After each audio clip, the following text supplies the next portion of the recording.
అమ్మ కర్కాటక రాశి వారికి ఎలా ఉంది? కర్కాటక రాశిలోనే మనకి గురువు జూన్ 2వ తారీఖు నుంచి మారబోతున్నారు, ఉచ్చస్థితిలో రాబోతున్నారు.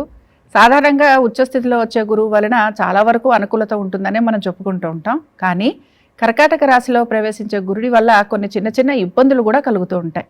వాటిల్లో ముఖ్యంగా ఆరోగ్యం అనుకుందాము, శత్రువుల వలన ఇబ్బందులు అనుకుందాం, ఆర్థికంగా కొంచెం ఇబ్బంది పడటము, ఇలాంటివి మనకి కనపడుతూ ఉంటాయి. అందుకని ఏంటంటే తగు జాగ్రత్తలు పాటించాలి.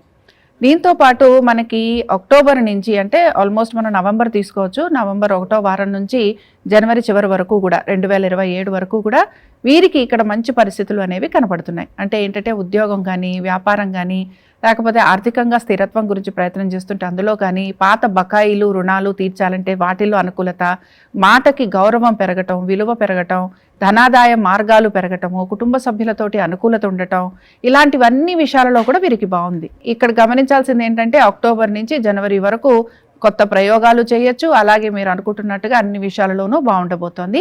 అయితే వివాహ ప్రయత్నాలు చేస్తున్నాము, అనుకూలత ఉంటుందా అంటే వాటిల్లో బాగుంటుంది.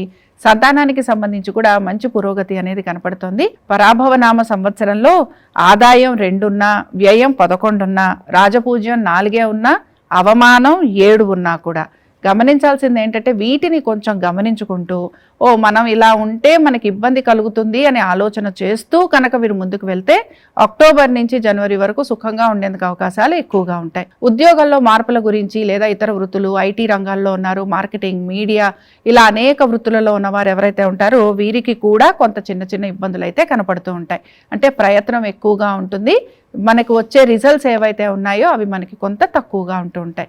కాబట్టి కర్కాటక రాశి వారు మాత్రం ఈ సంవత్సరం అంతా కూడా, అంటే ఈ పరాభవనామ సంవత్సరం అంతా కూడా వీరు తప్పనిసరిగా అమ్మవారి ఆరాధన చేయటం, అంటే లలితా సహస్రనామాలు చదవటం, అమ్మవారిని ధ్యానించటం, అమ్మవారికి సంబంధించి కుంకుమార్చన చేయటం, ఇలాంటివి చేసుకుంటూ రావడంతో పాటు స్త్రీలను, అంటే మనతో పాటు ఉన్న స్త్రీలని కొంచెం వారికి ఎక్కువగా సహాయ సహకారాలు అందించటం, అలాగే ఏమైనా అన్నదానాలు లాంటివి చేయటం, దీంతో పాటు ఆశ్రమాలు ఉంటాయి కదా, స్త్రీ సంక్షేమ గృహాలు, వాటికి వెళ్ళి ఏమైనా దాన ధర్మాలు చేయటము, ఇలాంటివి చేస్తూ ఉంటే తప్పనిసరిగా వీరికి ఆ ప్రతికూలత ఏదైతే ఉందో అది తొలగిపోయి అనుకూలత అనేది వచ్చేందుకు అవకాశం ఉంటుంది.